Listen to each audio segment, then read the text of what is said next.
The late afternoon sun cast long shadows across the Chun family's sprawling backyard in Millbrook, Nebraska, where the annual summer barbecue was in full swing. The smell of grilled burgers and corn on the cob filled the air as 3 generations of the Chun family gathered around picnic tables adorned with red checkered tablecloths. Children's laughter echoed through the maple trees as cousins chased each other between the adults, their faces sticky with watermelon juice and chocolate cake frosting. 8-year-old Sophie Chun was the crown jewel of the gathering, her infectious giggle drawing smiles from even the most serious relatives. She wore her favorite sundress bright yellow, with tiny sunflowers, and had convinced her grandmother to braid small daisies into her long black hair. Sophie had been particularly excited about today's barbecue because her favorite uncle, David, had promised to teach her how to skip stones at the pond behind the property.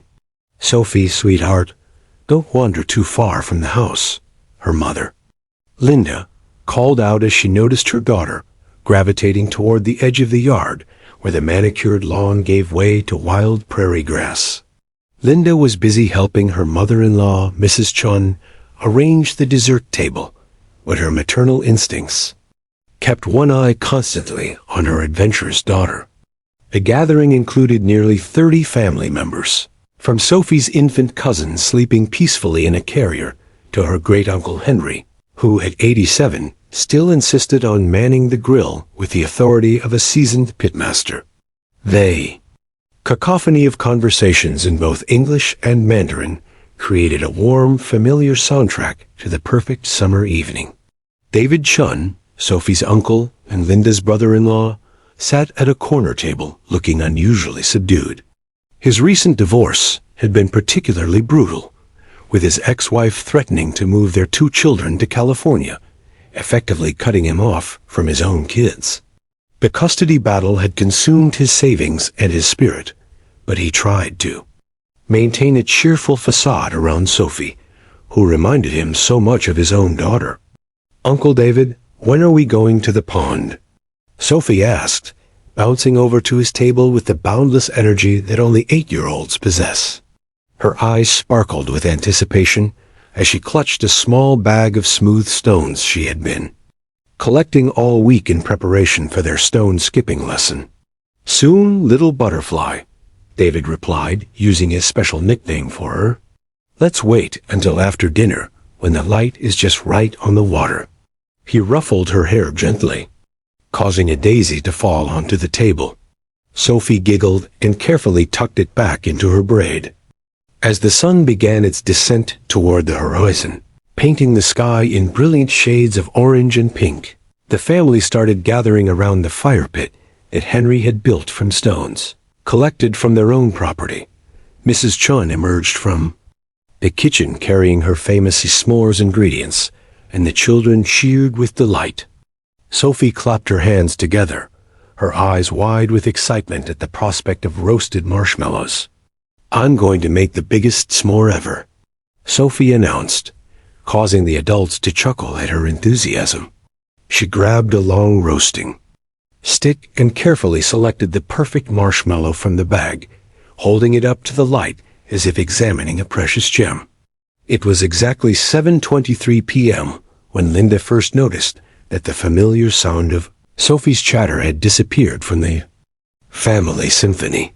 She looked around the fire pit, expecting to see her daughter's yellow dress among the circle of relatives, but found only empty space where Sophie should have been sitting.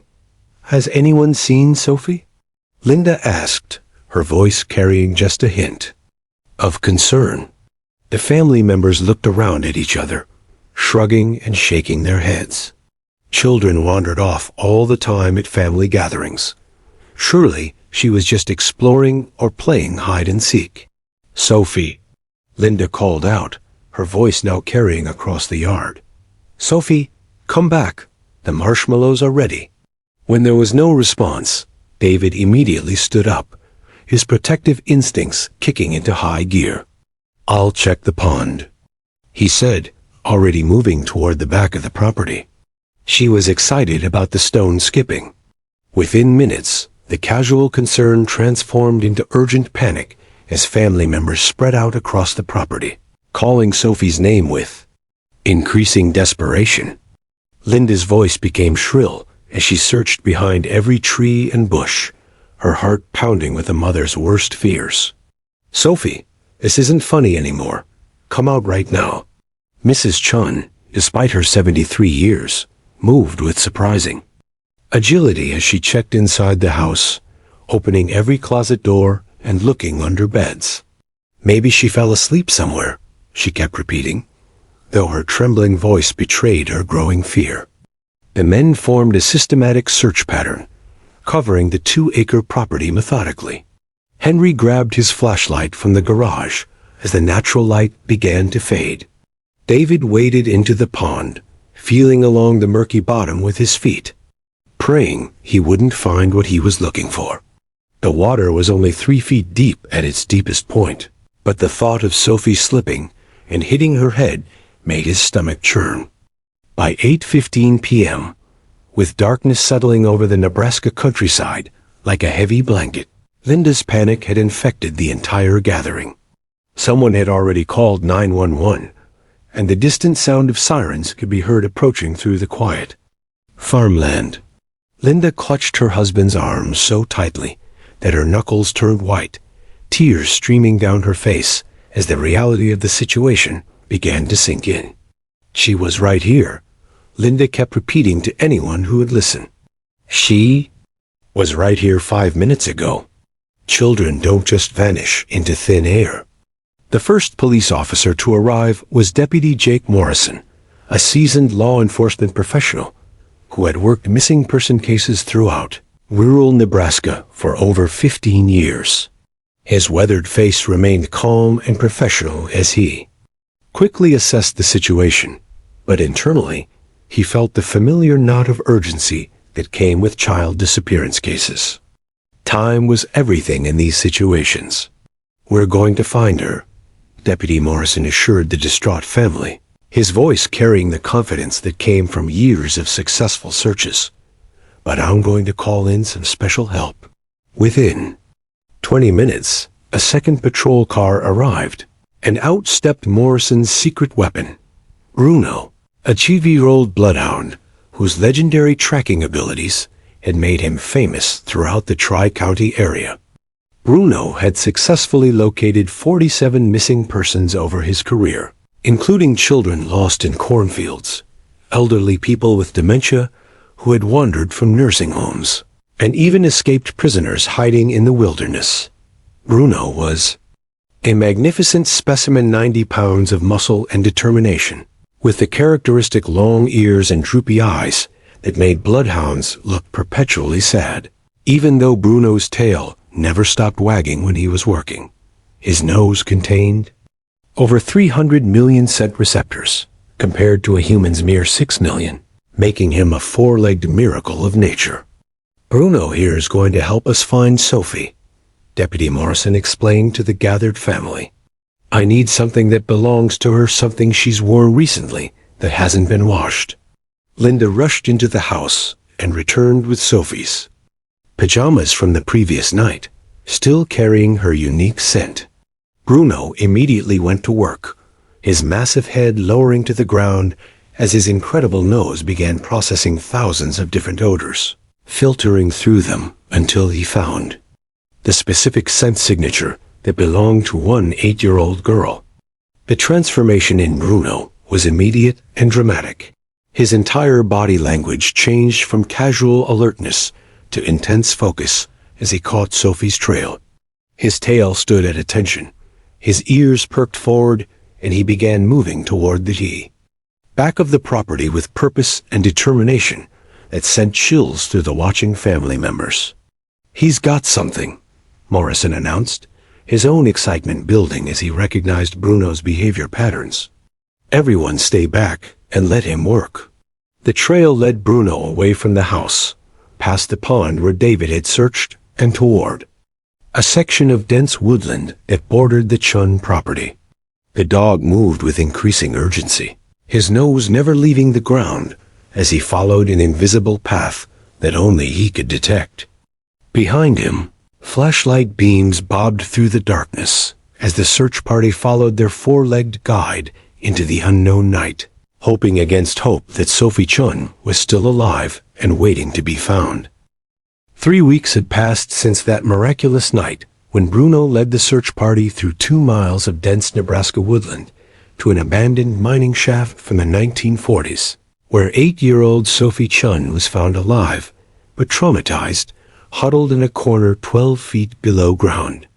The rescue had made headlines across the Midwest. Miracle dog saves missing girl, and bloodhound hero finds child after 12-hour nightmare.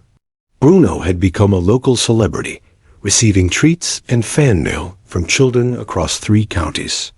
Sophie had spent 4 days in the hospital, not from physical injuries. She had only minor scrapes and bruises, but from severe dehydration and psychological trauma. She remembered very little about how she had ended up in that shaft, speaking only in fragments about being scared and wanting to go home. Child psychologists assured her parents that memory gaps were normal after traumatic experiences, especially in children, and that the memories might return gradually as she felt safer. The Chun family had begun to heal. Sophie was back to her bubbly self, though she now insisted on sleeping with her bedroom door open, and a nightlight casting reassuring shadows on her wall. She had drawn dozens of pictures of Bruno, always depicting him with an oversized smile and a superhero cape. The family had even visited Deputy Morrison and Bruno twice, bringing homemade cookies and watching Sophie shower the patient bloodhound with affection. David Chun had been particularly attentive during Sophie's recovery. He had taken time off from his job at a grain elevator to help with Sophie's care, driving her to therapy appointments when her parents couldn't, and spending hours patiently listening to her rambling stories about everything except that night in the woods. His own custody battle had taken a back seat to family needs, and for the first time in months, David seemed to have found purpose beyond his personal struggles. On a Tuesday morning that started like any other, Linda Chun was preparing Sophie's breakfast when she heard the unmistakable sound of multiple vehicles pulling into their driveway. Through the kitchen window, she watched in confusion as 3 police cars and an unmarked sedan positioned themselves around their modest ranch house like pieces on a chessboard. "Michael," she called to her husband, who was getting ready for work in their bedroom. "There are police cars in our driveway." Before Michael could respond, a firm knock echoed through the house. Sophie looked up from her coloring book at the kitchen table, her eyes wide with curiosity rather than fear. "Are they here to see Bruno?" she asked innocently, having developed a fascination with all things police-related since her rescue. Deputy Morrison stood on the front porch, but his demeanor was completely different from the warm, reassuring presence he had been during the search. His face was grave, professional, and uncomfortable. Behind him stood Detective Sarah Walsh from the County Sheriff's Department, a stern woman in her 40s, whom the Chun family had never met. "Mr. and Mrs. Chun," Deputy Morrison began, his voice tight with an emotion Linda couldn't identify. "We need to speak with you about your daughter's case." Linda felt her stomach drop. "Has something happened? Did you find who took her?" "Detective." Walsh stepped forward, her badge catching the morning sunlight. "May we come inside? This is a sensitive matter that requires privacy." The family gathered in their living room, Sophie continuing to color at the coffee table while the adults formed an uncomfortable circle on the couches. Michael held Linda's hand tightly, both sensing that whatever news was coming would shatter the fragile peace they had built over the past 3 weeks. "We've been conducting a thorough investigation into Sophie's disappearance," Detective Walsh began, consulting a thick file folder. "New evidence has come to light that changes our understanding of what happened that night." "What kind of evidence?" Michael asked, his voice steady despite the fear growing in his chest. Deputy Morrison shifted uncomfortably in his chair. We've discovered that someone with intimate knowledge of your family's routines and Sophie's habits was involved in her disappearance. Someone who knew she would be at the barbecue, knew the layout of your property, and knew exactly how to approach her without causing alarm.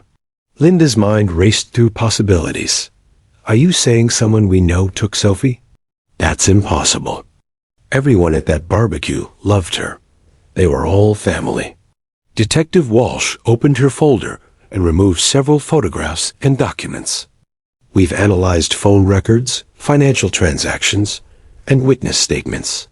We've also conducted forensic analysis of evidence found at the mining shaft. She paused, her eyes moving between the parents with professional sympathy. Mr. and Mrs. Chun, we're here to inform you that we're issuing an arrest warrant for David Chun on charges of child endangerment, attempted kidnapping, and filing false police reports. The words hit Linda like a physical blow. She felt the room spinning as she tried to process what she was hearing. David? My brother-in-law David? That's absolutely insane. He helped search for her. He was devastated when she went missing. Ma'am, I understand this is shocking, Detective Walsh continued, her voice remaining steady and professional. But the evidence is substantial. We believe David Chun orchestrated Sophie's disappearance as part of his ongoing custody dispute with his ex-wife. Phone records show he researched the location of the mining shaft 3 days before the barbecue.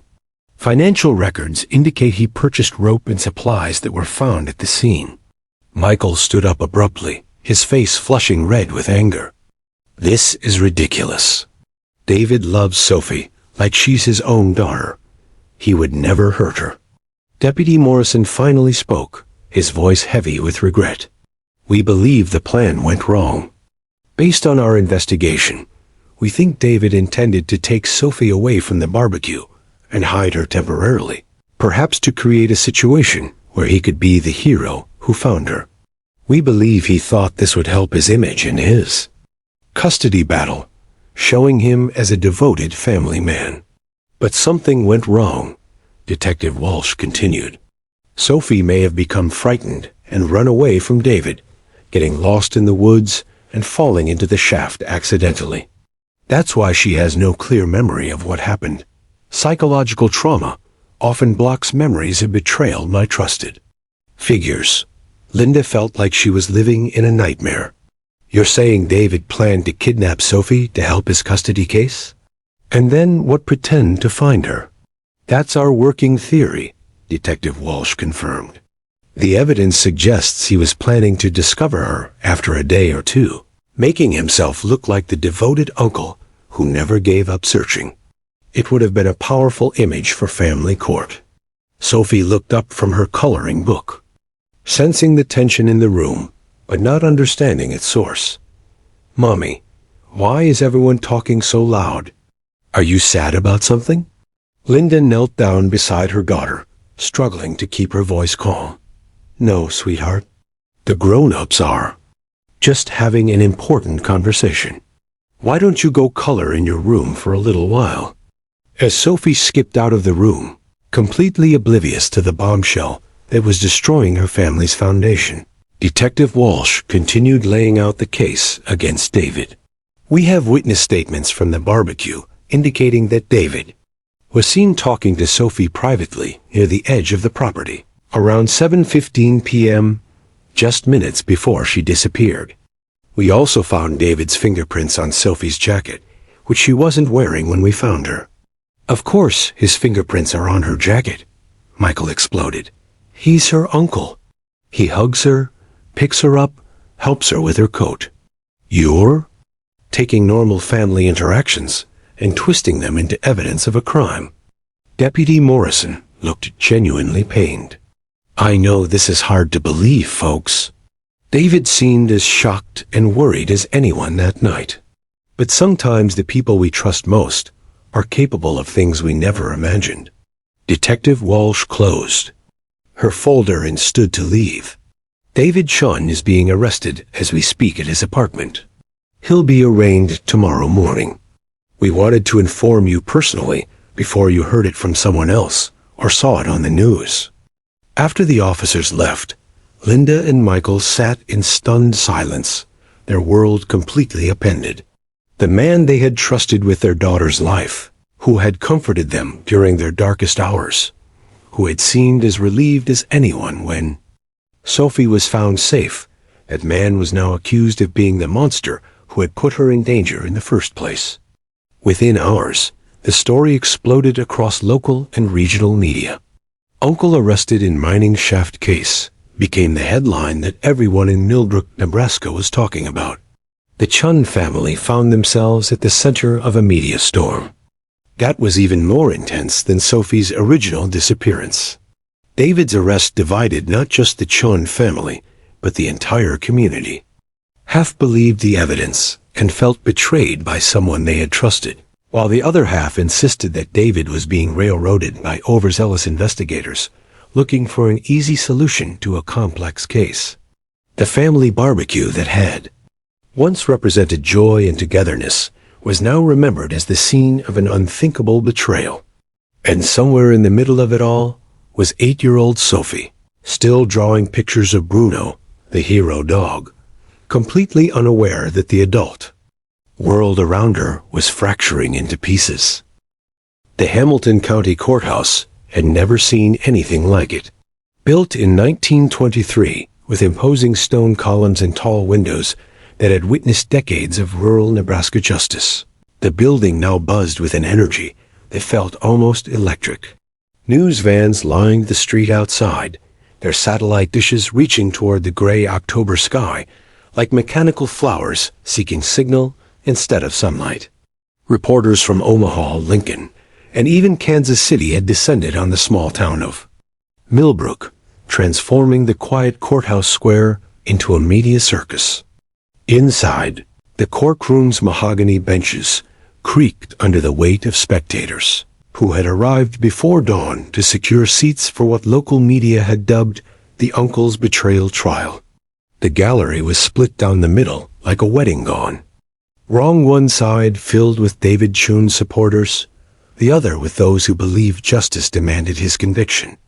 The tension between the two groups was palpable, occasionally erupting in whispered arguments that Judge Patricia Martinez had to silence with sharp looks over her reading glasses. David Chun sat at the defendant's table, his once robust frame now gone from weeks of stress and sleepless nights in county jail. His usually neat appearance had deteriorated his ill-fitting public defender's borrowed suit hung loosely on his shoulders, and his hands trembled slightly as he shuffled through legal documents he couldn't fully understand. The man who had once been the life of family gatherings, quick with a joke and always ready to help a neighbor, now looked like a stranger to those who had known him all his life.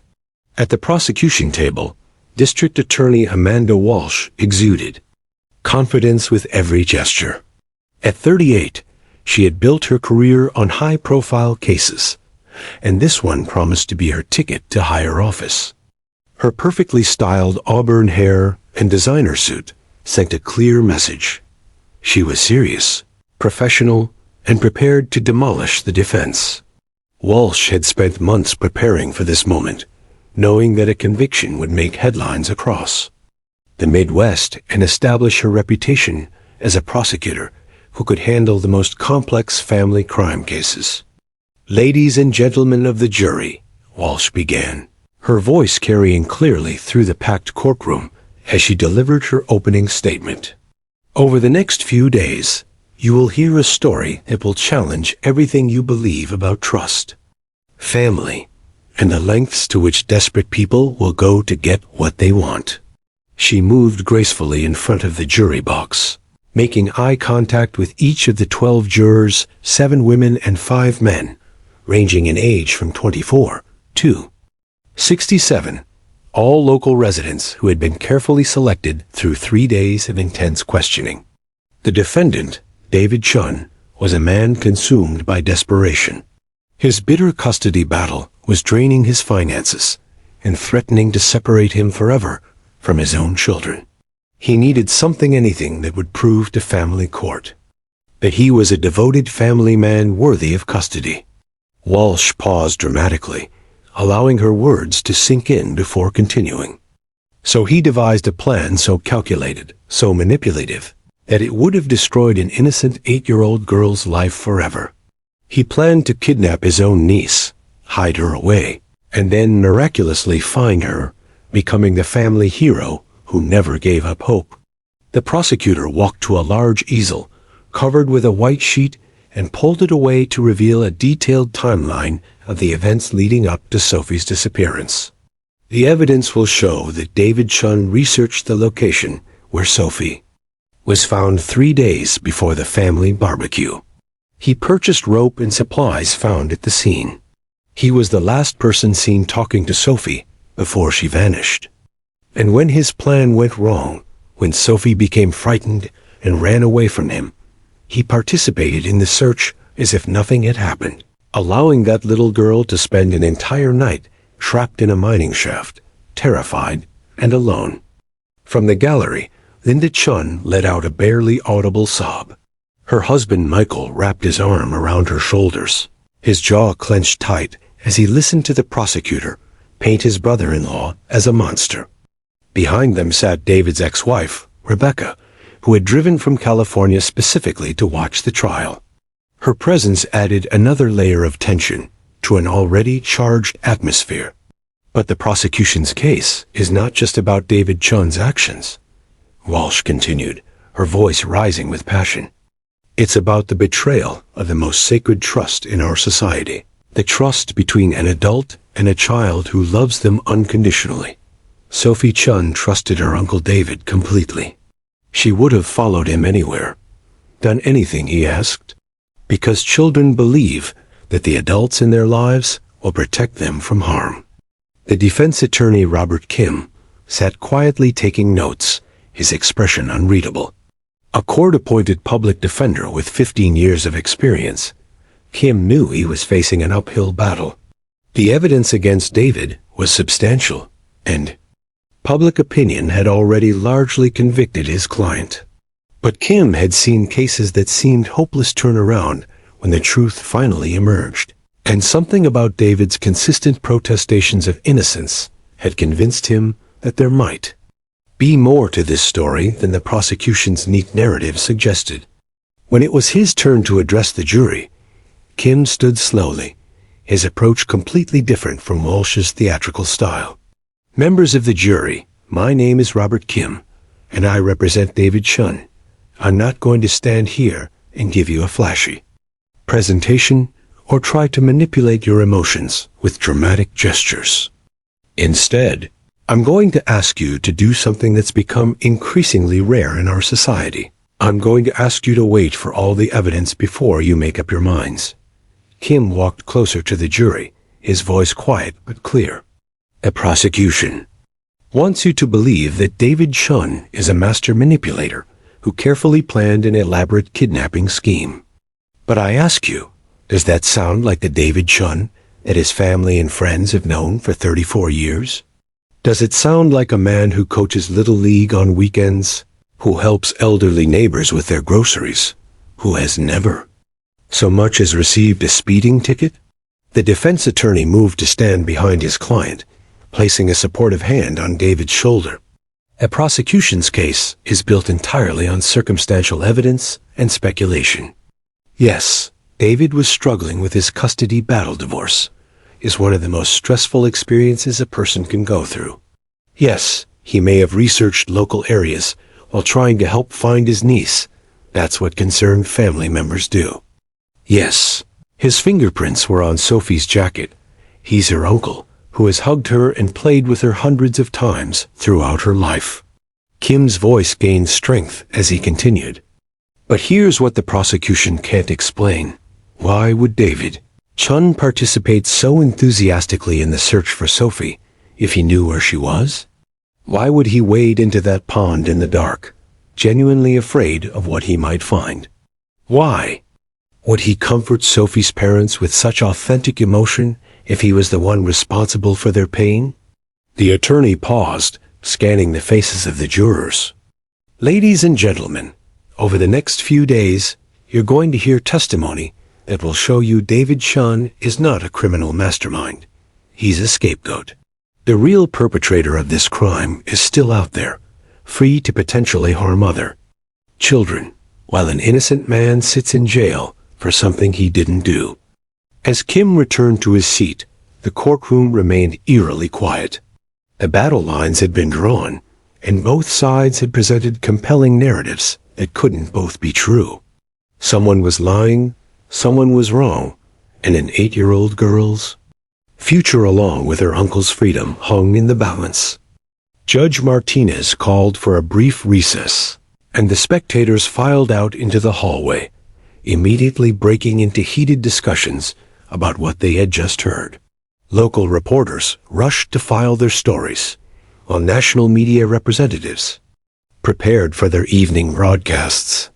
The Chun family remained in their seats, overwhelmed by the realization that their private nightmare was now public entertainment. Outside the courthouse, protesters had gathered on both sides of the issue. One group held signs reading "Justice for Sophie" and "Protect our children," while another displayed messages like "Innocent until proven guilty" and "Free David Chun." The small town of Millbrook had never experienced anything like this division, and longtime neighbors found themselves on opposite sides of a case that was tearing their community apart. As the afternoon session prepared to begin, everyone in the courtroom understood that they were witnessing something extraordinary, a case that would be remembered long after the final verdict was read, regardless of its outcome.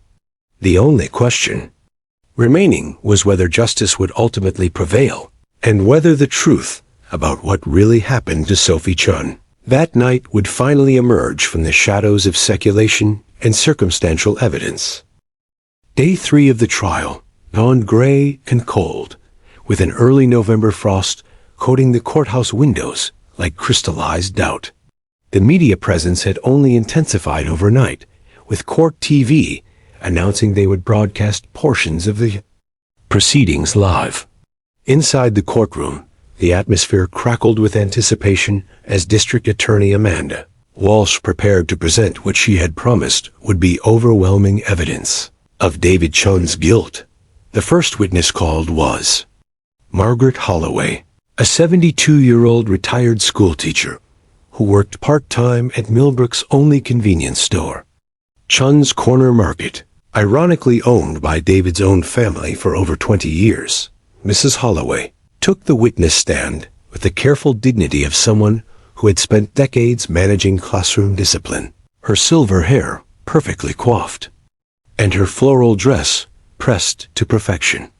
"Mrs. Holloway," Prosecutor Walsh began, her voice carrying the authority of someone building an unshakable case, "please tell the jury about your interaction with the defendant on the morning of August 15th, the day Sophie Chun disappeared." The elderly woman adjusted her glasses and spoke in a clear, steady voice that carried across the silent courtroom. "David came into the store around 9:30 that morning. I remember because it was unusual. He normally came in after work, around 6 p.m. to buy his dinner and a newspaper. But that morning, he seemed different. Different how?" Walsh prompted, moving closer to the witness stand. Nervous, agitated. He kept checking his phone every few seconds, and his hands were shaking. When he put his items on the counter, I asked if everything was all right, and he just mumbled something about having a lot on his mind. Walsh walked to the evidence table and retrieved a plastic bag containing several items. "Mrs. Holloway, I'm showing you Prosecution Exhibits 7 through 12. Do you recognize these items?" Mrs. Holloway examined the evidence bags carefully. "Yes, those are the items David purchased that morning. 50 feet of nylon rope, a package of peppermint candy, those little wrapped ones children, like a flashlight, batteries, and a bottle of water." A murmur rippled through the courtroom as spectators processed the significance of the purchase. David's defense attorney, Robert Kim, scribbled notes furiously, while David himself stared at the evidence with what appeared to be genuine confusion. And did you find anything unusual about this combination of purchases? Walsh continued. Well, I thought it was odd. The rope especially. David worked at the grain elevator. If he needed rope for work, they would provide it. And the candy ... David didn't have children living with him anymore after his divorce. When I mentioned that the peppermint candies were Sophie's favorite, I remembered from when his family shopped together. He got even more nervous. Defense attorney Kim stood for cross-examination, his approach gentle but probing. Mrs. Holloway, you've known David Chun for how many years? Oh, at least 15 years. His family has been shopping at our store since I started working there. And, in all those years, had you ever seen David purchase rope before? Mrs. Holloway paused thoughtfully. Well, yes. He's bought rope several times over the years. For camping trips, helping neighbors move furniture, that sort of thing. And candy? Had he purchased candy before? Certainly. David often bought treats. When his nieces and nephews were visiting, or for office parties at the grain elevator. Kim nodded, planting seeds of reasonable doubt. So these weren't unprecedented purchases for David, were they? I suppose not, individually. It was just the combination and his demeanor that seemed odd. The next witness proved far more damaging. Detective Sarah Walsh, no relation to the prosecutor, took the stand carrying a thick folder of forensic evidence. A 15-year veteran of the county sheriff's department, Detective Walsh had supervised the technical aspects of the investigation with meticulous attention to detail. Detective Walsh, the prosecutor began, please tell the jury about the forensic evidence discovered at the mining shaft where Sophie was found. Detective Walsh opened her folder and consulted her notes. We found several items of significance. First, the rope purchased by the defendant that morning was found at the scene, tied to a tree approximately 20 feet from the shaft opening. Forensic analysis confirmed it was the exact rope sold at Chun's Corner Market, with the defendant's fingerprints clearly visible on multiple sections. The detective continued, her professional demeanor lending weight to every word. We also discovered candy wrappers, peppermint candies, matching those purchased by the defendant scattered along what appeared to be a trail leading from the main path toward the shaft. It suggested someone had been dropping them deliberately, possibly to create a trail. David's face had gone pale as he listened to the testimony. In the gallery, his sister-in-law Linda covered her mouth with her hand, while her husband Michael shook his head in apparent disbelief. Most significantly, Detective Walsh continued, we found the defendant's fingerprints on Sophie's jacket, the jacket she was wearing when she disappeared, but which was found hanging on a branch, approximately 50 yards from where we discovered her. Prosecutor Walsh moved to display a map of the crime scene on a large screen. Detective, based on your investigation, what do you believe this evidence tells us about what happened that night? The evidence suggests that someone lured Sophie from the barbecue using candy as bait, led her through the woods using a trail of candy, and then used the rope, possibly as a restraint or guide near the mining shaft. The presence of the defendant's fingerprints on both the rope and Sophie's jacket strongly suggests his direct involvement. The courtroom erupted in whispers and gasps. Judge Martinez gavelled for order while David's defense attorney Kim frantically conferred with his client, whose shocked expression seemed to deepen with each piece of evidence presented. But Detective Walsh wasn't finished. We also analyzed the defendant's cell phone records and internet search history. 3 days before Sophie's disappearance, someone using David Chun's computer searched for abandoned mines, Hamilton County, Nebraska, and how long can child survive without water? The searches were conducted at 11:47 p.m. on August 12th. The prosecutor displayed screenshots of the search history on the courtroom screen. Detective, in your professional opinion, what significance do these searches have?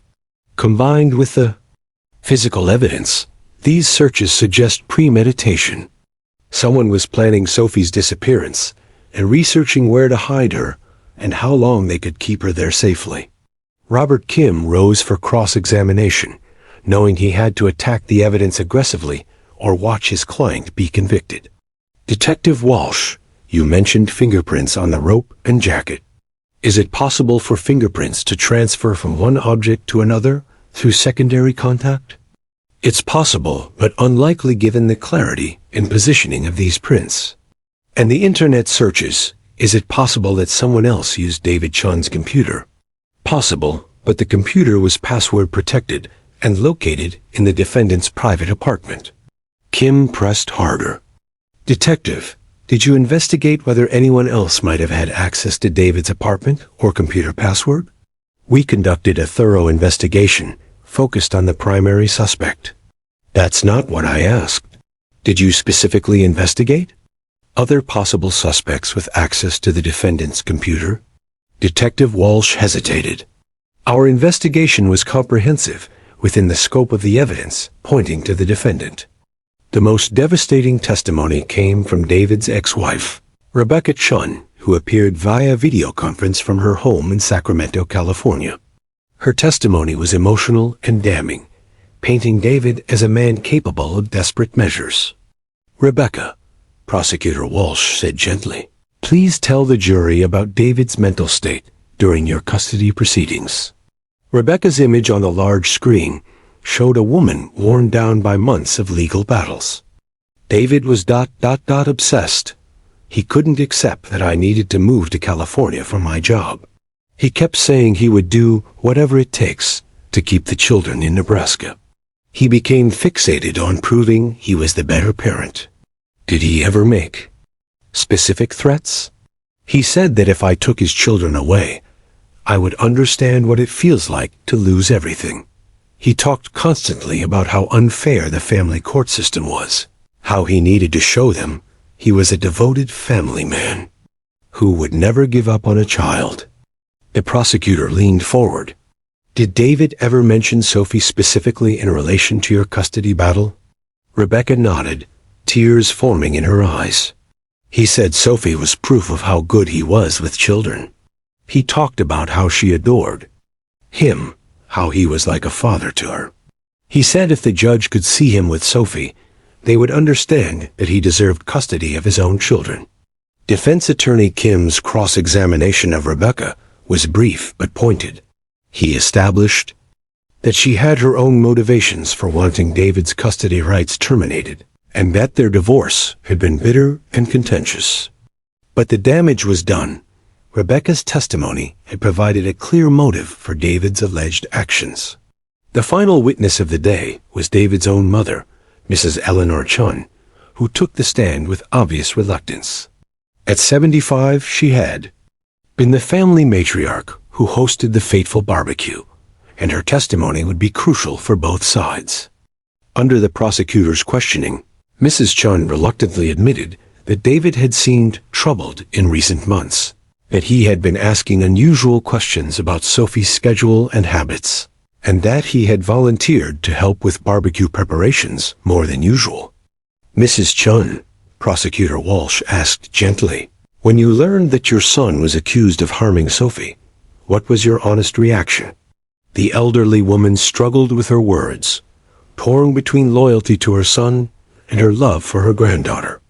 I couldn't believe it at first. But then I remembered little things. Questions he asked, the way he watched Sophie sometimes. I began to wonder if I really knew my own son. By the end of the day, the prosecution had built what appeared to be an insurmountable case against David Chun.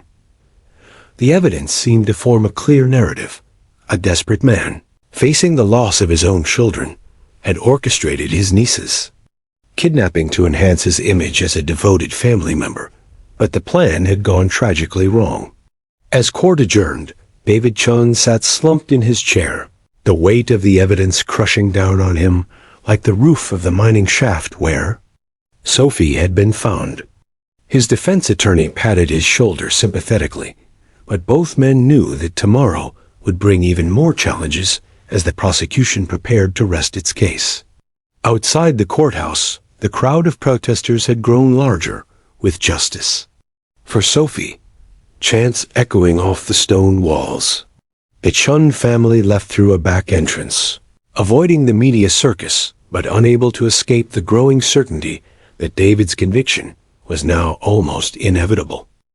The fourth day of the trial began with an unprecedented development that sent shockwaves through the legal community and beyond. As attorneys, journalists, and spectators filed into the Hamilton County Courthouse under a crisp November sky, word spread like wildfire through the corridors. 8-year-old Sophie Chun herself would take the witness stand. The decision had been made during an emergency hearing the previous evening, close to the public and media. Defense attorney Robert Kim had filed a motion requesting that Sophie be allowed to testify, arguing that her recovered memories, triggered by recent therapy sessions, could provide crucial evidence for his client's innocence. District Attorney Amanda Walsh had initially opposed the motion vehemently, citing Sophie's age and the potential trauma of reliving her ordeal in a public courtroom. Judge Patricia Martinez had wrestled with the decision for hours. Children's testimony in criminal cases was extraordinarily rare, particularly when the child was both the victim and potentially the key to exonerating the accused. The legal precedents were murky, the ethical considerations complex, and the media attention would be intense. However, after consulting with child psychology experts and reviewing Sophie's recent therapeutic progress, the judge had concluded that the pursuit of justice required hearing from the only person who truly knew what happened that night. Dr.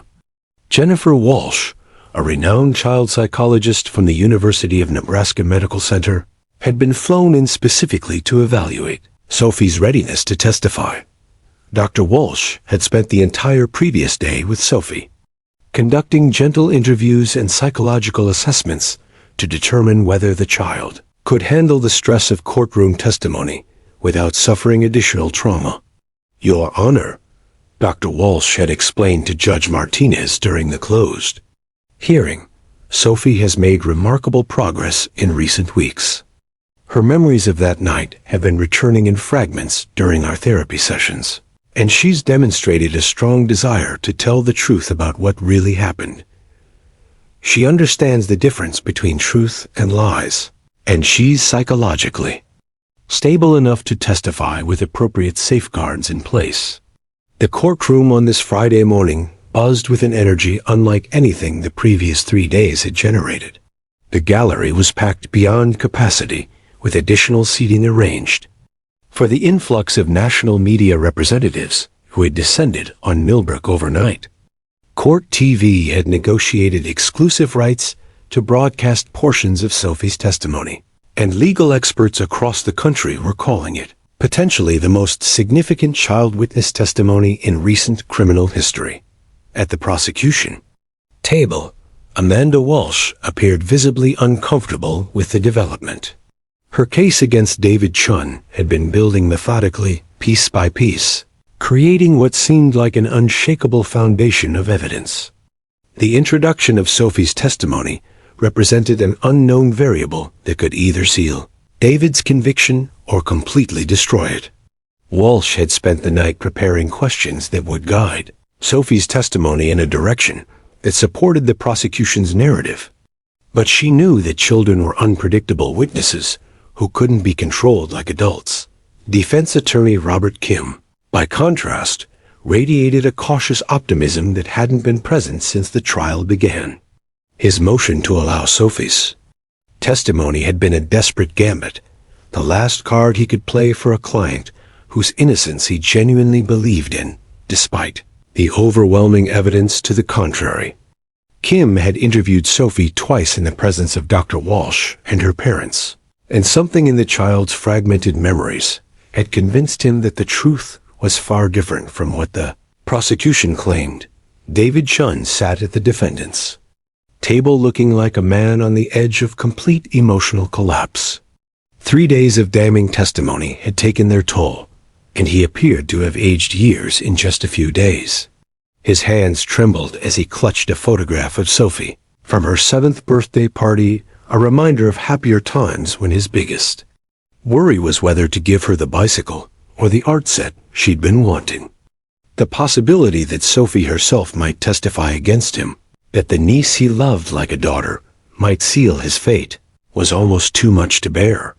The Chun family occupied their usual seats in the front row of the gallery, but the dynamics had shifted dramatically since the trial began. Linda and Michael Chun sat together, but the strain was visible in their posture and expressions. The evidence against David had been so compelling that even his strongest supporters were beginning to question their faith in his innocence. Family members who had once been united in their support were now divided, with some believing the prosecution's case and others clinging to the hope that their David, their brother, uncle, and friend, couldn't possibly be capable of such betrayal. At exactly 9 a.m., Judge Martinez entered the courtroom, her expression grave as she surveyed the packed gallery. "Ladies and gentlemen," she announced, her voice carrying easily through the silent courtroom, "today we will hear testimony from a minor child. I want to make several things absolutely clear before we proceed." The judge's tone brooked no argument. As she continued, "This courtroom will maintain absolute silence during the child's testimony. Any disruption, any outburst, any inappropriate behavior will result in immediate removal from these proceedings. The welfare of this child is paramount, and I will not tolerate anything that might cause her additional trauma or distress." Judge Martinez then outlined the special accommodations that had been arranged for Sophie's testimony. The courtroom lighting had been adjusted to be softer and less intimidating. A child-sized chair had been placed at the witness stand, along with a small table holding a glass of water and some crayons and paper in case Sophie needed to draw to explain something. Dr. Walsh would remain in the courtroom throughout the testimony, positioned where Sophie could see her for reassurance. Additionally, the judge continued, "I am clearing the gallery of all non-essential personnel. Only immediate family members, legal teams, court officers, and accredited media representatives will be permitted to remain." As the gallery was cleared, reducing the audience from over 100 people to fewer than 30, the atmosphere became even more charged with anticipation. The remaining spectators included Sophie's parents and grandparents, several aunts, and uncles from both sides of the family, a handful of reporters from major news outlets, and the core legal teams. At 9:30 a.m., the courtroom doors opened, and Sophie Chun entered accompanied by her mother Linda and Dr. Walsh. The transformation in the child since her rescue 2 months earlier was remarkable. Gone was the traumatized, withdrawn little girl who had been found in the mining shaft. In her place stood a confident 8-year-old wearing a blue dress with small white flowers, her own choice. As Dr. Walsh had explained to the court, "Because it makes me feel brave." Sophie carried a small stuffed rabbit that had been her constant companion since the rescue, and her long black hair was braided with small blue ribbons that matched her dress. Her step was steady as she walked through the courtroom, though her eyes darted around curiously, taking in the formal setting with the natural inquisitiveness of childhood. As Sophie approached the witness stand, David Chun raised his head to look at his niece for the first time since his arrest. The moment their eyes met across the courtroom was electric. Sophie's face broke into a spontaneous smile, and she waved at her uncle with the innocent affection that had characterized their relationship since she was born. David's composure finally cracked, and tears began streaming down his face as he waved back weakly. "Uncle David," Sophie called out, her voice carrying clearly through the silent courtroom. "Why do you look so sad?" Judge Martinez gently intervened before David could respond. "Sophie, we'll have time for you to talk in just a moment. First, I need to explain what's going to happen here today." The judge's voice became warm and reassuring as she spoke to Sophie. "Sophie, my name is Judge Martinez, and this is my courtroom. Do you know what a courtroom is?" Sophie nodded solemnly.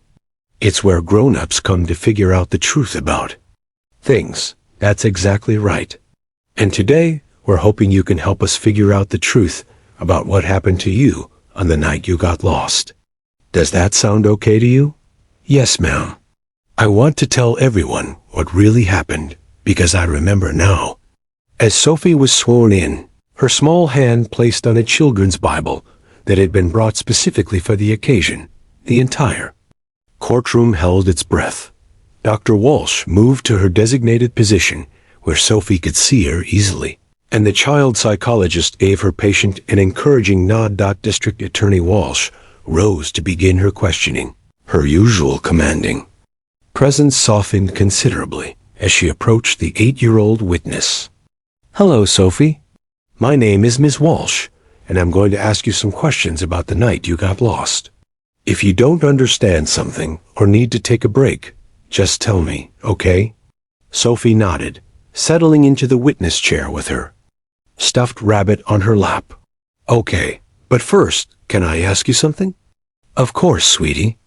Sophie's eyes searched the courtroom until they found what she was looking for. Is Bruno here? I thought I heard someone say Bruno was coming today. The question caught everyone off guard. Deputy Morrison and his bloodhound Bruno were indeed scheduled to appear as witnesses later in the day, but no one had expected Sophie to ask about the dog who had rescued her. Judge Martinez consulted with the attorneys briefly before responding. Sophie, Bruno will be here later today. Would you like to see him? Sophie's face lit up with pure joy. Yes, I've been drawing pictures of him every day since he found me. He's the best dog in the whole world. As the preliminary questioning began, no one in the courtroom could have predicted that this innocent inquiry about a rescue dog would soon lead to the most traumatic moment in Hamilton County legal history. The courtroom had settled into an almost sacred silence as 8-year-old Sophie Chun began her testimony. District Attorney Amanda Walsh approached the witness stand with unprecedented gentleness, her usual prosecutorial intensity replaced by the careful demeanor of someone handling the most delicate evidence imaginable. Every person in the courtroom understood they were witnessing something extraordinary. A child's memories might either condemn or save the man accused of betraying her trust. Sophie, Prosecutor Walsh began, her voice barely above a whisper. Can you tell us about the day of your grandmother's barbecue? Do you remember that day? Sophie nodded, clutching her stuffed rabbit closer to her chest. Yes, it was a really fun day. There were lots of people there, and Grandma made her special potato salad with the little green things in it. Do you remember what you were wearing that day? My yellow dress with the sunflowers. Mommy braided flowers in my hair, and I felt really pretty. Sophie's eyes found her mother in the gallery, and Linda Chun managed a tearful smile of encouragement. Continued with careful, age-appropriate questions, gradually building toward the crucial moments of that evening. Sophie, do you remember what happened when it started to get dark? For the first time, Sophie's confidence wavered slightly. She looked toward Dr. Walsh, who nodded encouragingly from her position near the jury box. We were going to make s'mores by the fire. I was really excited because I love marshmallows. And do you remember what happened next? Sophie's brow furrowed in concentration. I remember someone calling my name, but it wasn't from the fire. It was from the trees. The courtroom seemed to lean forward collectively. David Chun's defense attorney, Robert Kim, gripped his pen so tightly his knuckles turned white, while David himself stared at his niece with desperate hope in his eyes. Can you tell us about the person who called your name? Walsh asked. Her prosecutor's instincts warring with her need to be gentle with the child witness. There was a man, Sophie said slowly, her words measured and careful. He said he knew my parents. He said they wanted me to come with him to get something special for the s'mores. Do you remember what this man looked like? Sophie shook her head. It was getting dark, and he was standing in the shadows. but he had candy, the peppermint kind that I really like. He said my parents sent him to get me. Walsh felt a surge of vindication. This testimony was aligning perfectly with the prosecution's theory about David using candy to lure Sophie away from the barbecue. Sophie, was this man someone from your family? Someone you knew? Before Sophie could answer, the courtroom doors opened quietly. Deputy Jake Morrison entered, followed by his bloodhound partner Bruno, who was scheduled to testify about the search and rescue operation. Morrison had arrived early to allow Bruno to acclimate to the courtroom environment, a standard procedure when using dogs as demonstration witnesses. The moment Bruno's distinctive silhouette appeared in the doorway, everything changed. Sophie's testimony stopped mid-sentence. Her eyes, which had been focused on the prosecutor with careful concentration, suddenly shifted to the back of the courtroom. Her entire demeanor transformed, as if someone had flipped a switch inside her mind. The careful, somewhat hesitant child witness disappeared, replaced by the exuberant 8-year-old that her family remembered from before the trauma. Bruno. Sophie's voice exploded across the silent courtroom with such joy and recognition that several spectators jumped in their seats. She half stood in the witness chair, her stuffed rabbit forgotten, as she pointed directly at the bloodhound. "It's Bruno. My Bruno." Bruno, for his part, immediately responded to Sophie's voice. His entire body language shifted from the calm, professional demeanor of a working dog to the excited recognition of a beloved friend. His tail began wagging furiously, and he pulled against Deputy Morrison's lead, trying to move toward the sound of Sophie's voice. Judge Martinez gavelled for order, but her voice was drowned out by the emotional eruption taking place in her courtroom. Sophie continued calling out to Bruno, her voice filled with pure, unfiltered happiness. "Bruno, you found me. You saved me." Deputy Morrison, confused but recognizing that something significant was happening, looked to Judge Martinez for guidance. The judge, equally bewildered by this unexpected development, called for a brief recess while she tried to regain control of her courtroom. But Sophie wasn't finished. As Bruno continued to strain toward her, something profound was happening in the child's mind. The sight of her four-legged rescuer had triggered a cascade of memories that had been locked away by trauma and confusion.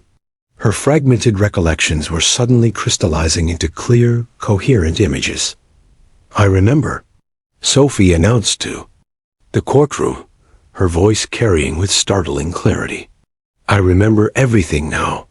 Bruno found me in the scary dark place." Dr. Walsh immediately moved toward the witness stand, concerned about the child's emotional state, but Sophie appeared more lucid and confident than she had at any point during her testimony. The psychological fog that had clouded her memories of that night was lifting like morning mist before the sun. "Sophie," Judge Martinez said gently, attempting to restore some semblance of order, "we need to take a short break so everyone can know." Sophie interrupted, something she had never done in her 8 years of life. "I need to tell everyone what really happened. I remember now because Bruno's here. He helped me remember." The courtroom was in complete chaos. Spectators were murmuring excitedly. Attorneys were frantically conferring with their colleagues, and news reporters were frantically scribbling notes about this unprecedented development. But through it all, Sophie's voice continued to cut through the noise with startling authority. "The man who took me," Sophie continued, her words tumbling out in a rush of recovered memory. "He wasn't Uncle David. Uncle David tried to help me. He tried to stop the scary man." David Chun's face went from despair to shock to overwhelming relief in the span of seconds. His attorney Robert Kim was on his feet immediately, recognizing that his client's salvation might be unfolding before their eyes. District Attorney Walsh stood frozen, watching her carefully constructed case begin to crumble as an 8-year-old girl's memories rewrote the entire narrative of the crime. The evidence that had seemed so damning moments before was suddenly being recontextualized by the only person who truly knew what had happened that night. Sophie continued speaking, her words now flowing with the clarity of someone who had finally found the missing pieces of a puzzle. Uncle David saw the scary man talking to me. He came over to see what was happening. That's why his hands touched my jacket. He was trying to pull me away from the scary man. Bruno, meanwhile, had managed to pull Deputy Morrison several steps closer to the witness stand. The dog's training was warring with his obvious desire to reunite with the child he had rescued, creating a tension that every person in the courtroom could feel. The scary man got really mad when Uncle David came over. Sophie continued, her voice gaining strength with each revelation. He pushed Uncle David away and grabbed my hand really tight. That's when I got scared and tried to run back to the fire where everyone was. Judge Martinez had given up trying to maintain traditional courtroom decorum. She recognized that she was witnessing something unprecedented, child's traumatic memories being unlocked by the presence of her rescuer, potentially exonerating an innocent man in the process. But I got confused in the dark, Sophie went on, her voice now directed toward Bruno as much as the courtroom. I couldn't find my way back to the lights. The scary man was chasing me, so I kept running until I fell into the big hole. I was so scared, Bruno. I thought nobody would ever find me. Bruno whined softly, as if responding to the child's words, and Deputy Morrison finally stopped resisting the dog's pull toward the witness stand. As Bruno approached Sophie, the child's face lit up with the same joy she had shown on the night of her rescue. But you did find me, Sophie whispered, reaching out toward Bruno. You and the nice policeman found me and brought me home. The transformation in the courtroom was complete. What had begun as a routine day of testimony in what seemed like an open and shut case had become something entirely different, a moment of truth that would be remembered in legal circles for decades to come. As Sophie reached out to pet Bruno's head, her small hand barely able to touch the gentle giant who had saved her life, everyone in the courtroom understood that they had just witnessed something that would change not only David Chun's fate, but their understanding of what had really happened on that terrible night 2 months earlier. The real question now was no longer whether David Chun was guilty. It was who was the mysterious man that Sophie remembered, and why had he targeted an innocent child at a family gathering. The Hamilton County Courthouse had witnessed decades of legal drama, but nothing in its 90-year history had prepared it for what unfolded in the next 30 minutes. 8-year-old Sophie Chun, her small hand resting on Bruno's massive head, had just shattered the prosecution's entire case with her recovered memories. But as Judge Martinez attempted to restore order to the chaotic courtroom, Sophie wasn't finished revealing the truth about that terrifying night. "Good boy," Sophie exclaimed, her voice ringing with pure joy as she stroked Bruno's ears. The bloodhound's tail wagged so vigorously that Deputy Morrison had to brace himself to maintain his balance. The connection between the child and her rescuer was electric, filling the sterile courtroom with a warmth that penetrated even the most cynical hearts present. District Attorney Amanda Walsh stood paralyzed at the prosecution table, watching 20 years of legal experience crumble before her eyes. The evidence she had presented so confidently, the rope, the candy, the fingerprints, was being recontextualized by an 8-year-old whose memories had been unlocked by the presence of a rescue dog. Walsh's political ambitions, built on securing a conviction in this high-profile case, were evaporating in real time. Defense attorney Robert Kim, meanwhile, felt a surge of vindication mixed with professional urgency. His client's life had hung in the balance for months, and now salvation was literally sitting in the witness chair. But Kim knew he had to act quickly to solidify Sophie's testimony before anyone could claim it was unreliable due to her emotional state. "Sophie," Kim said, standing slowly and approaching the witness stand with careful reverence. You said Uncle David tried to help you. Can you tell us exactly what he did? Sophie looked up from Bruno, her eyes still bright with the joy of reunion, but her voice becoming more focused as she accessed her recovered memories. Uncle David heard me talking to the scary man near the trees. He came over because he was worried about me being so far from everyone else. What did Uncle David say to you? He said, Sophie, what are you doing over here? Your mom's looking for you. And then he looked at the scary man and asked who he was. Sophie's voice became more animated as the memories flowed freely. The scary man said he was supposed to take me to get something for the s'mores, but Uncle David didn't believe him. The courtroom was absolutely silent, except for the scratching of reporters' pens and the soft whir of the court stenographer's machine. Every word from Sophie's mouth was reshaping their understanding of the crime. What happened next? Kim prompted gently. Uncle David reached for my hand to take me back to the barbecue, and that's when his fingers touched my jacket. But the scary man got really angry and pushed Uncle David away. He said something mean that I'm not supposed to repeat. Judge Martinez leaned forward. Sophie, you can tell us what the man said. It's important for us to know. Sophie looked uncomfortable for the first time since Bruno's arrival. He used a bad word and said Uncle David should mind his own business. Then he grabbed my wrist really tight and started pulling me toward the trees. At the defendant's table, David Chun was openly weeping, his shoulders shaking as months of anguish and false accusation finally began to lift from his shoulders.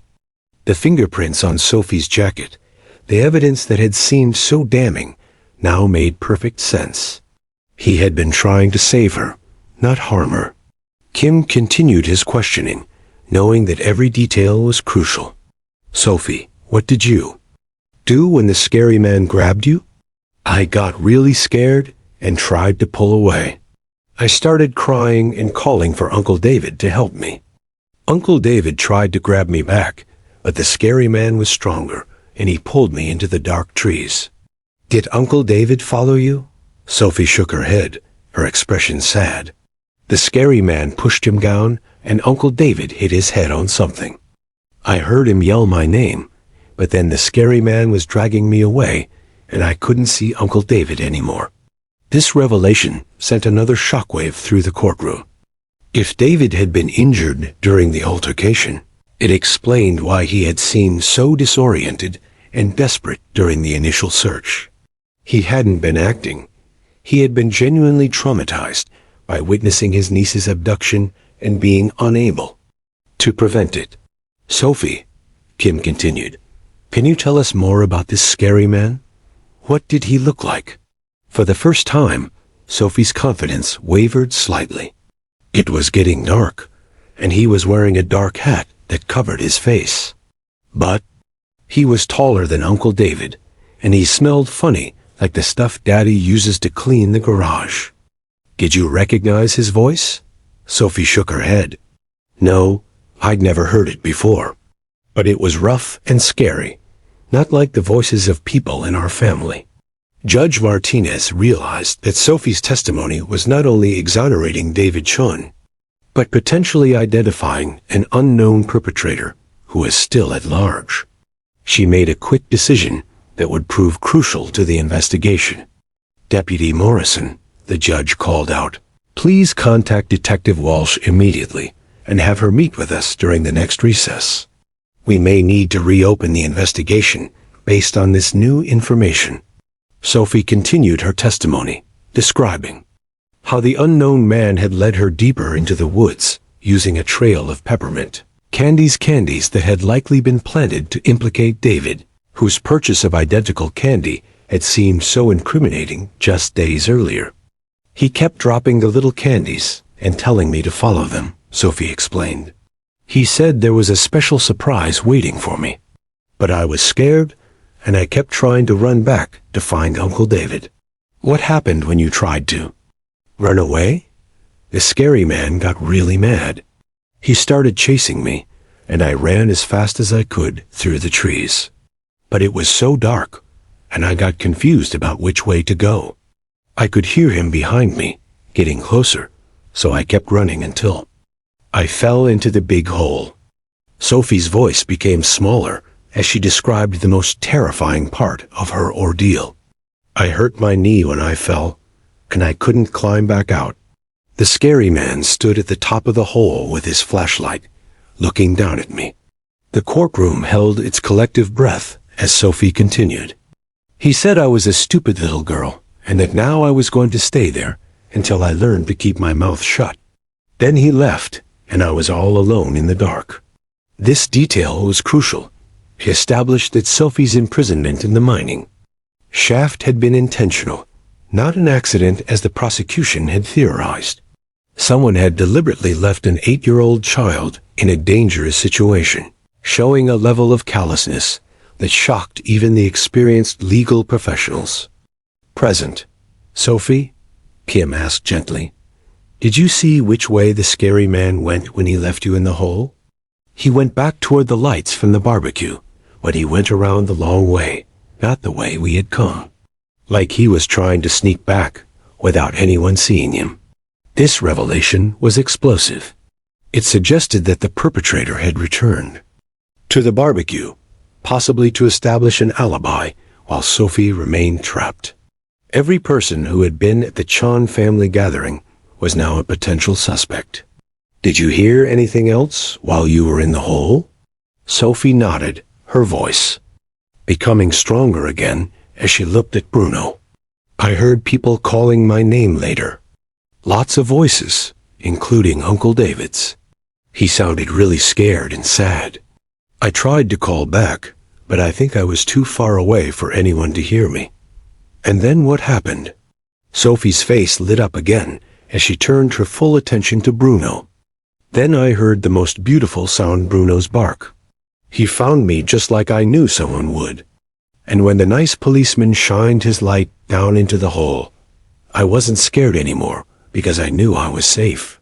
Judge Martinez called for a brief recess, but before the courtroom could empty, Sophie made one more statement that would prove to be the final nail in the prosecution's coffin. I want everyone to know that Uncle David didn't hurt me, she announced, her clear voice carrying to every corner of the courtroom. He tried to save me from the scary man. Uncle David loves me, and I love him. He would never do anything to hurt me or any kid. As court officers began clearing the gallery for the recess, the magnitude of what had just occurred began to sink in. An innocent man had been on the verge of conviction for a crime he not only didn't commit, but had actually tried to prevent. Meanwhile, the real perpetrator, someone who had been cunning enough to frame David and callous enough to leave a child to die, was still free. The investigation that everyone thought was over was just beginning, and the implications reached far beyond David Chun's fate. Someone with intimate knowledge of the Chun family, someone who had been at that barbecue, someone trusted enough to approach an 8-year-old without raising immediate alarm, had committed an unthinkable crime and nearly gotten away with it. As Sophie was gently led from the witness stand by Dr. Walsh, still reaching back to pet Bruno one more time, the entire trajectory of the case had been reversed by 2 simple words: good boy.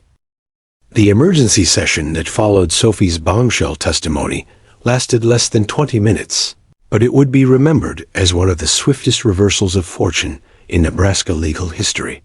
District Attorney Amanda Walsh, her political ambitions crumbling around her like autumn leaves, stood before Judge Patricia Martinez with the weight of prosecutorial misconduct hanging over her head like a sword of Damocles.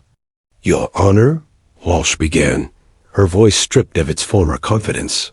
In light of the witness testimony we've just heard, the state of Nebraska moves to dismiss all charges against David Chun immediately. Furthermore, we request that this case be transferred to the Nebraska State Police for a full investigation into the actual perpetrator of these crimes. The gallery erupted in cheers, tears, and gasps of relief.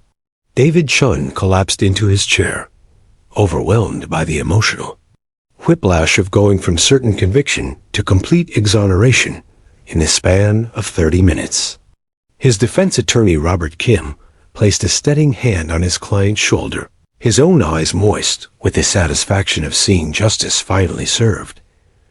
Judge Martinez gavelled for order, but her stern expression couldn't hide the relief in her voice.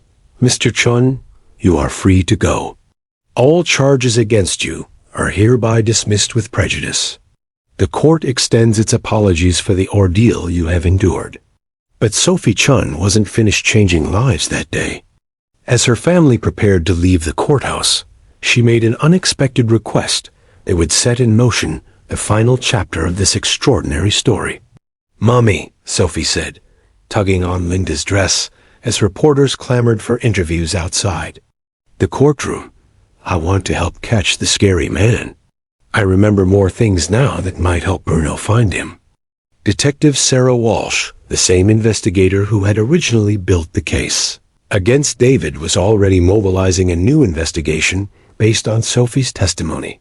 But the child's offer to help identify her attacker would prove to be the key to solving the case within days rather than months. 3 days later, the breakthrough came from an unexpected source. Sophie had been working with a police sketch artist, but her descriptions of the scary man remained frustratingly vague, too dark to see clearly. Face obscured by a hat, no distinctive features she could recall. It seemed the trail might go cold despite Sophie's recovered memories. Then Sophie asked to see photographs from the barbecue. "Maybe if I see pictures of everyone who was there, I might remember something," she told Detective Walsh during a gentle interview session. "Bruno helped me remember about that night. Maybe pictures will help me remember more." Mrs. Eleanor Chun, David's mother and the barbecue's host, had taken dozens of photographs throughout the evening, as had several other family members. When investigators compiled all the images, they created a comprehensive record of everyone who had been present at the gathering: family members, friends, neighbors, and even a few people whose presence had gone largely unnoticed in the chaos of the large gathering. As Sophie flipped through the photographs with her parents and Detective Walsh present, she suddenly stopped at one particular image. Her finger pointed to a figure in the background, a man wearing a dark baseball cap who was partially obscured by shadows near the edge of the property. "That's him," Sophie said quietly, her voice carrying absolute certainty. "That's the scary man." The man in the photograph was Marcus Webb, a 34-year-old with a criminal record that investigators had somehow missed during their initial background checks. Webb worked for the catering company that Mrs. Chun had hired to help serve food at the large family gathering. His presence at the barbecue hadn't raised any suspicions because he was supposed to be there, working in the background, trusted, with access to the family's property and children. Detective Walsh's investigation into Webb's background revealed a chilling pattern. He was a registered sex offender with a history of targeting young children, whose conviction had been expunged from public records due to a clerical error, which explained why the catering company's background check had missed his criminal history. More damaging still, Webb had specifically requested to work events involving families with children, claiming he enjoyed being around happy families. When investigators obtained a warrant for Webb's apartment, they found a disturbing collection of photographs taken at various family events he had worked over the past 2 years. Among them were several pictures of Sophie from previous Chun family gatherings, including her 6th and 7th birthday parties. Webb had been stalking the Chun family for over a year, learning their routines, their relationships, and waiting for the perfect opportunity to strike. The physical evidence that had seemed so damning against David Chun now made perfect sense when viewed through the lens of Webb's guilt. The rope and candy had been purchased by Webb using a stolen credit card, a detail investigators had missed because they had focused solely on David as their suspect. Webb's fingerprints were found throughout Mrs. Chun's house, but they had been dismissed because he was supposed to have access as part of the catering crew. Most damning of all, investigators found the clothes Webb had worn that night, hidden in his apartment with Sophie's DNA still on them. He had kept them as a trophy, never imagining that the child he had left to die would survive to identify him. Webb's arrest, when it came, was swift and decisive. Deputy Morrison and Bruno were part of the arrest team, and when Webb saw the bloodhound that had ruined his perfect crime, his composure finally cracked. He confessed everything: the months of planning, the deliberate framing of David Chun, and his intention to return for Sophie if she had survived her night in the mining shaft. "I thought she would die down there," Webb told investigators during his confession. "I thought by the time anyone found her, if they ever did, there wouldn't be enough evidence to trace it back to me. I didn't count on the dog, and I definitely didn't count on her remembering anything." The confession revealed the true scope of Webb's calculated cruelty. He had researched David's custody battle and deliberately chosen items and locations that would implicate the desperate uncle. The internet searches found on David's computer had been made by Webb during a catering setup the week before the barbecue, when he had access to the house and observed David's password. Even the timing of Sophie's disappearance had been chosen to coincide with David's emotional vulnerability over his own custody issues. The trial of Marcus Webb was mercifully brief. Faced with overwhelming physical evidence, DNA proof, and Sophie's positive identification, Webb pled guilty to attempted murder, kidnapping, child endangerment, and a host of other charges. He was sentenced to life in prison without the possibility of parole, ensuring he would never have the opportunity to harm another child. But the true justice in this case came not from Webb's conviction, but from the redemption and healing that followed. David Chun, cleared of all charges and embraced once again by his family and community, found his faith in humanity slowly restored. The custody battle that had consumed his life took on new perspective after nearly losing his freedom entirely. His ex-wife Rebecca, horrified by how close she had come to believing the worst about the father of her children, worked with David to arrange a custody agreement that prioritized their children's well-being over their own anger. Sophie Chun, now 9 years old, had become something of a local celebrity, not as a victim, but as a brave young girl whose courage had saved an innocent man and caught a dangerous criminal. She continued to visit Bruno and Deputy Morrison regularly, and her artwork featuring the heroic bloodhound was displayed in the sheriff's department lobby. The Chun family established the Sophie and Bruno Foundation, dedicated to supporting search and rescue dog programs and providing legal assistance to families affected by wrongful accusations in child endangerment cases. The foundation's first major donation went to upgrade equipment for K9 units throughout Nebraska, ensuring that other dogs like Bruno would have the tools they needed to save lives. Mrs. Eleanor Chun, who had initially doubted her own son's innocence, became one of the foundation's most passionate advocates. "I learned that even family members can be fooled by clever criminals," she told reporters at the foundation's launch. "But I also learned that truth has a way of emerging when good people and good dogs refuse to give up." Deputy Morrison and Bruno received commendations from the governor of Nebraska, and Bruno was inducted into the National Search and Rescue Dog Hall of Fame. But the bloodhound's greatest reward came every week when Sophie visited the sheriff's department, always greeting him with the same 2 words that had changed everything: "Good boy." Years later, when Sophie Chun had grown into a confident teenager, with plans to become a veterinarian specializing in working dogs, she would often tell the story of how a rescue dog named Bruno had saved not just her life, but her uncle's life as well. The case became legendary in legal circles, taught in law schools, as an example of how preconceived notions and circumstantial evidence could nearly destroy an innocent person. But for Sophie, the lesson was simpler and more profound. Sometimes, the most powerful truth comes not from evidence or testimony, but from the pure, uncomplicated loyalty between a child and the hero who saved her life. In a world full of complicated adult problems, sometimes all it takes is a little girl pointing at a dog and saying, "Good boy," to set everything right again. The courtroom that had once been filled with accusations and tears was now remembered for something far more powerful, a moment when innocence recognized loyalty, when truth triumphed over deception, and when the simple bond between a child and her four-legged savior proved stronger than the most elaborate criminal conspiracy. And in Millbrook, Nebraska, whenever people talked about justice being served, they always mentioned Bruno the Bloodhound and a little girl who never forgot to say, "Thank you to the hero who brought her home."